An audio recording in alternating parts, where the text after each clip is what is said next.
Uncle Pallaso, happy birthday to you, my brother. Thank you for making it. Thank you for sharing them. Thank you for living it. Thank you for achieving it. Thank you for not deleting it.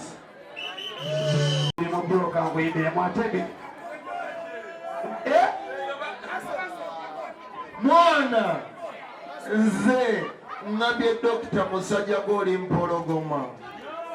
Ennome eyo yagikubira mu kiseera ekisembayo okuba ekizibu. Nga situka mu kagaali mwana Ugandans learn to appreciate man. Yasituka mu kagaali n'agikuba n'agiza mu badirisha. Najesi yatona ninyise ennyonyi Doctor, I respect you and I love you. Lion forever on my birthday. Please clap for the doctor, everybody, ladies and but Tuli kawempe. Doctor mumuwabu kanenga mwe kawempe mwana solitude. Bangi bavude kawempe na doctor ye yasoko kukola chi. Yeah man, kati muwe doctor bugalo bwabale jondo be kawempe buli obusoke lwako. Dash. Man is out of Kawempe Musozi Semaganjo je yasibuka doctor.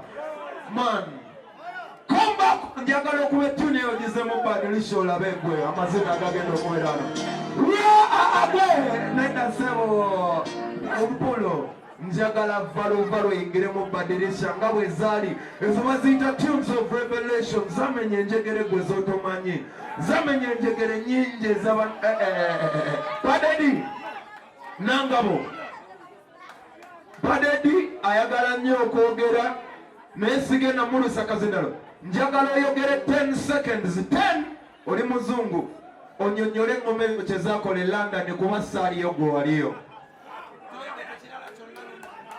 zakuza buli mwana buli muyaye yenna ebwayise kazo Angola bonna balabika bwempe baakula ongalo baparedima 1, 2, 3 selector naye abayimbi bangi be tuvudde wala nabo abamu ntyano boogerako nti tuvudde wala nabo kuba bibanyiiza naye ono ye bwe nkyogera bambi kimusanyusa nereera zanne enyumirizemu nze abayimbi mpeza n'ekikumi benvudde wala nabo ate nga nze wenaviire wala nabo nali kumpiko nga bo baali wala nnyo naye bwe nkyogerako banyiiga ate nga luli baasanyukanga okubeera naawe nabeeranga nabo nga bagaziwa ne bwe bafuuka abakabi kati balaba bwe njogera nti nabeeranga nabo ate kibanyiiza. So the reality is abayimbi abo bonna nze buli mu mwagaliza Janesi mwinaako buzibu naye mu appreciating okuba nti ne bw'abanga atandise okublosominga ajjukira nti ne bwe yali mutono n'abeera nange ekyamugazi yanga ate nange sebo mu myaka mbankuze ekyo kitegera lindako njagala nzijukize buli gwe natandika naye nti nange we natandikira si wendi oyinza okuba olowooza wendi naye nojjonsanga nga ate nange ndi walala kati n'olw'ensonga eyo mbaagala nnyo mwenna be natandika nabo you are the best and may God bless you kuba alina ensonga ze lwaki twasinkana Joey Landa, thank you for the continued friendship. I love you too and you're a hit maker, keep making hits. Before I submit, I have a big family that I want to tell you about. Bambi mutusonyiwe ali mbwangu osobola okulindako katono toti mupapa mwenna muli bafaani bange mbaagala nnyo saidi zombi nzibalaga kubanga nze saagala kulivinga ku expectation zammwe saagala mugambe Pallaso tasobola kukola kino ate onsange nga nkikola onyiige njagala ondeke ndivinge ku expectation zange nawe olivinge ku zizo nkole omulimu gwange nkuwe ekyo ekikunyumira nawe okole omulimu gwo okinyumirwe ojje ompagire nange nkole omulimu gwange nkusanyuse kuba ozze onompagira tuddeyo waka nga tuli basanyufu yaman ate nawe okole ogugwo gwokola nange nkuwagire awo abayindi we batusingirako you know nze toyinza kujja nabyotunda ng'olikyali wange nembirekawo so nawe fuba olabe nga byentunda tokola ki ate nze byange oli sure biwooma so let's be real Bakyali bange ninayo emboozi gye njagala okubanyumiza. There is my people here that are my family from South Sudan. Abantu abava South Sudan kunze gyendi bafuuka family. Nze gye mpise mu bulamu okuva nga tuli baana bato Chameleone ojjukira ku nnyumba ezatuli okumpi nga tubbawo kasooli. We used to steal maize. Chameleone did not only teach me to sing, he taught me how to steal maize. Nanyini femu ekyali yabeeraga ku nnyumba ezaawo. I remember. So these have been our brothers and sisters since we were little kids. Tubalinamu abaana baffe bangi. AK-47 daughter we go bayita Malaika is birthed by a beautiful South Sudanese queen, and she's a princess. Mukiweeko obugalo. She lives in Australia and she loves you so much. She keeps on thinking about you. Mugamba naye Australia nga wala okutulowoozaako nagamba nange nno mbaliko. So mukyongereko obugalo man. Yeah man. So we have grown through each other. Nze bingi byesobola banyumiza. I have been represented by South Sudan from America. My first manager was from there. Big up Rita Riri Achiro. I love you, Nchimanyi. You will see this video somewhere on the internet. So I want you to know I still got love and respect for you everywhere I go, and I rep for you 207 Main 24/7. Siku Charlie nawe chikumi nze bagamba I never change for change. Mujja ne mu following I imitator ne muleka innovator. We are the originals. We don't fake this shit. Bona bajja ne bakopa, bajja ne bakumneboza. We have the blueprint. Bajja ne boza mu bye twoyimbye ne babiddamu ne babagamba n'abangu okukkiriza ne bakkiriza nve ne tusigala nga tuyimba ne tubayo byebisinga ne musigala ngera mukomawo. So we will tell you this. So Rere Achiro nenzija mu Uganda nenkolagana ne muganda nge Slate Nation ne tukola project gye bayita Bubble Remix. My most viral video of all time has 8 million views. I did it with my brother from South Sudan, Slate Nation. Clap for this brother for Ugandan music. Then I did Malamu with money, this family you see here, and paid for my video. And guess what? I became a king.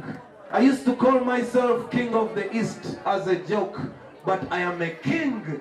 So all my enemies and haters, I am sorry, it's too late. You can't stop me now. Only God has the power. These people love me. Yeah, man. So when you see me celebrating with my family here, I brought this birthday to Kawempe to celebrate it with you, ladies and gentlemen, to remind you that no matter how far I go, a tree is nothing if it has no roots. I came back to Kawempe to remind you that we are humbled by our beginnings. I came back here to remind you that we started on these same roads. I came back here to remind you that from here we can reach the top of the world. Tukomyewo nnyonyi ewaka. Sebagopi gwe mugole ne tukusaba Kawempe twogeremu ku Luganda ne ku Luzungu. Nze nyiga mu Luzungu.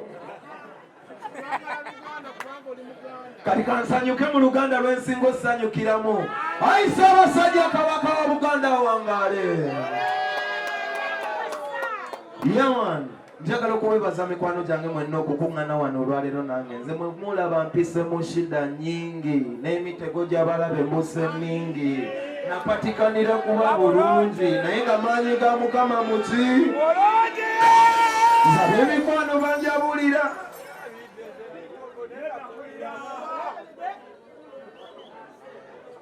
Babiteksi bankomerera berabidde nze ndi nkoko. Mukama mulungi yanzi. N'enzigi yakola ki? Ne birthday cake yakola ki? N'emikwano gyakola ki? Naye era ye teyajja. Naye nga yandize naye mwagala nnyo. Respect olwo lwe lugendo lwe tuyisemu. So right now in Uganda, I don't want to say it, but you know I'm the king of birthdays. I'm the king of birthdays. Everybody in here has celebrated his birthday with my song. Yeah, man. No, but in birthdays, I'm the king. No, in so many other ways, I'm the king of being your young brother. I'm the king of being Weasel's young brother. I'm a king. Do you know? So, bro. Genda kukwata mu Uncle Pallaso ensobi. Uncle Pallaso. Bro, olaba oyimba nze n'enkwegomba nga kyaliyo nga muganda we twazaalibwa naawe. Olaba oyimba n'empulira kibanga omuntu atunda eddagala kibanga musawo omuganda ogenda ogangibwa ewalala. Ola nange oŋŋanga bro. Bano bannayuganda bayiga kimu kulevolinga abantu bannafuya tubalindeko. Naye nga Uncle Pallaso nze mu nnyumba eyange ne mu bafaani bange gye ntambulira bakutenda bro oli mubi.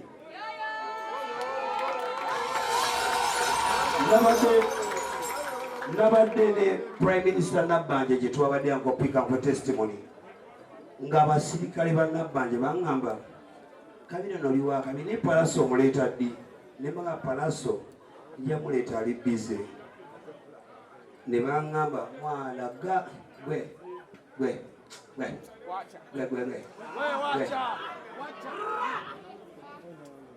kaliri naawe ne baŋŋamba bro Uncle Pallaso olaba nayuganda walaba baagala nnyo okumalamu amaanyi bakulu mpaamu omukisa nze ndi mukulu wo soogera nga muyimbi ne bro oli wakabi nnyo si lwakuba nti oli wakabi nti bro olina music akwata ku mitima gy'abantu.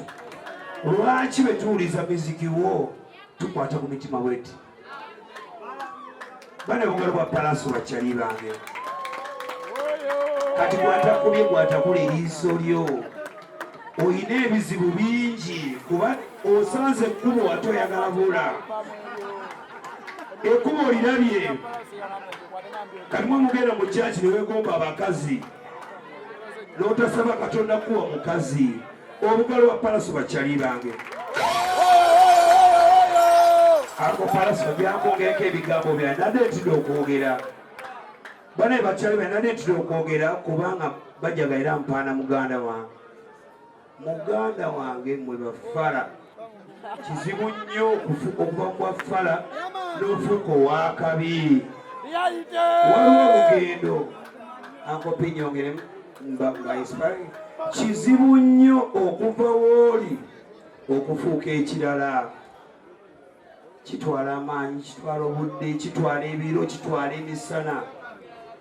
Naye mmwe Uganda babayigiriza okunyooma. Nze bakubira amaaso ne baŋŋamba Musebo Kamiliyoni yeebase ku 9. Munnange nze sikola misana, mwe mukola misana nze nkole ki? Ekiro ky'abayimbi ye misana yaffe. Kati bakwano bange Uncle P nja nkugambe bro ku birthday yo nja nkusigemu ensigo blood wange muganda ng'oli wakabi nnyo.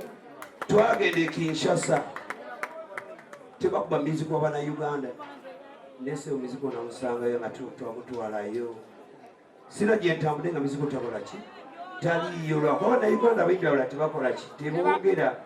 Nze bwe njogera baganjogera okuba ndi muganda wo. Uncle P nkubuulira okuba bro. Blood okuba. Ebyaddala. Ndi muganda wo ate nange ndi sitasebo nga naawe. Ne Uncle P, you're a perfect piece of art. Ositegeera abantu baleke tudrivinga ku energy yaabwe. Bannayuganda naawe nkugamba nze nayiga ekintu tugenda bayigiriza bwe batwagala kuba bwe batwagalanga bwe baagala otwagala naye tulina ffe twagala batukole ki batwagale. Oli omusala mu disiko nga nyimbiraamu kakati nze nabuuzaako omukyala ne mugamba mbakuba mutunzi wa byennyanja wali mbuuza ne kwekyo ennyanja. Bannange Bannayuganda temumanyi nti mulina abantu Uncle P ng'ogirako enkofiira nga kyaliyo oli wakabi brad singa tewali muganda nga ate wali badde wakabi n'okusingawo naye kati bo tebaagala kubuulirayo mayanja mulala wakabi ne bro solution eri mukuba ngoma bakube ngoma ngoma amulana mugambe mwetaaga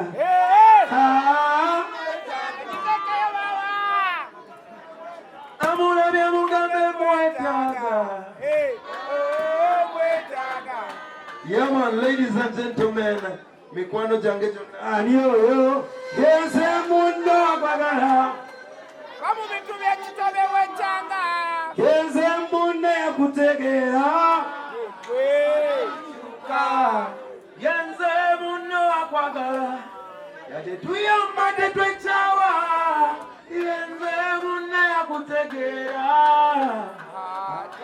ani oyo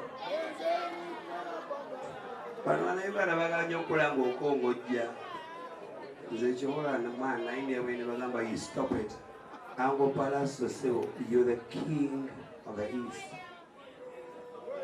Sebo muganda njagala kati kugambeyo kamu nga nebani bole balaba njagala oyiga okwematira okwewulira n'okweyagala kuba byolina tebabirina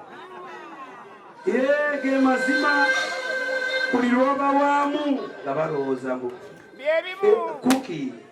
kuki nze naye rehaso yagendeko bro nkuwulira nze nga nze kamiliyoni njagala kweyagala bweyagaza kwematira kwenyumirwa nakugaziwa yamani kwenyumira kwematiramu yamani kuba bagenda tugaziiramu tebagenda kukola ki kuggwayo upon your new age Uncle Pallaso njagala nkugambe from the music nze ni music critic ndi music lover ate ndi fan muganda wange okuba ne bano babagamba nti bwakuba ennyongo omulaga mbu takubye Pallaso sigala bwokuba bwetaba bwe nenkana bwe nti genda obabuuze buuza babobi wine buuza bebe gulu buuza whosoever nkuba kubekyo kyenakola linakola ekyo mugaa kyeyangemulira amaanyi g'abamu gali mu kulimba gaba gali mu kuvimba zaga gali mu kuyimba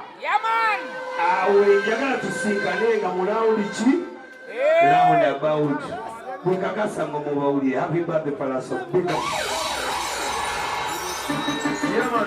Happy birthday, dear Pallaso. Wanji, happy birthday. Happy birthday. Oh, yeah, singer. Nachi.